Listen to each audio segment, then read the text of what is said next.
Mashafu mke wangu. Ndio tukalale. Mbona uko unalia? Siwezi kulala na sina usingizi. Alafu niambia nini kilichojiri huko kwenye kesi yako? Awazi.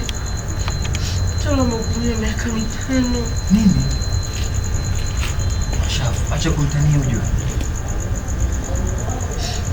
Anakuta na hatia ya kuua pasipo kukusudia.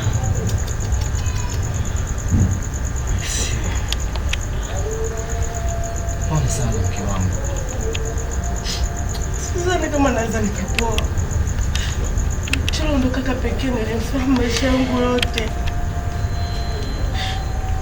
Unajua tumelelewa na bibi na baba. Huko wazazi wetu wakiwa kando.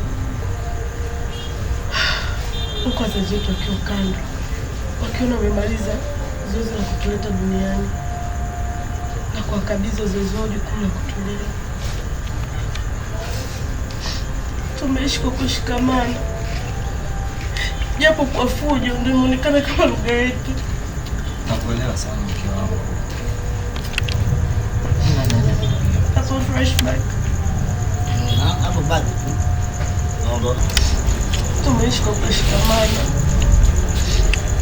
japo fujo imeonekana kama lugha yetu.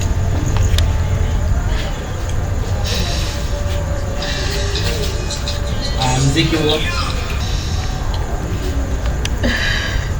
Nakuelewa sana mke wangu.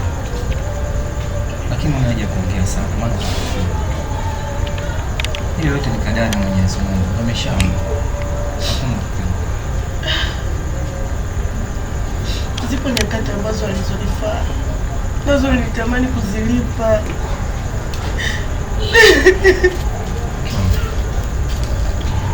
Acha kulia basi. Kama utache na mimi nijisikie vibaya. Please don't tukalale. Awazi, nimepoteza kaka pekee nilikuwa nikimfahamu msichana wangu wote. Nimepoteza kaka Awazi.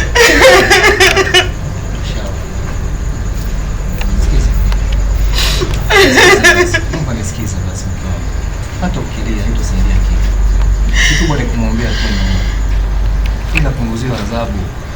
Alafu atoke. Endelea na maisha yake kila siku mke wangu. Acha kulia. Sawa?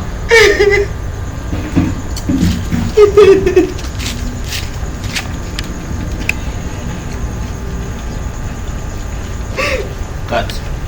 Unamechelesha kukata.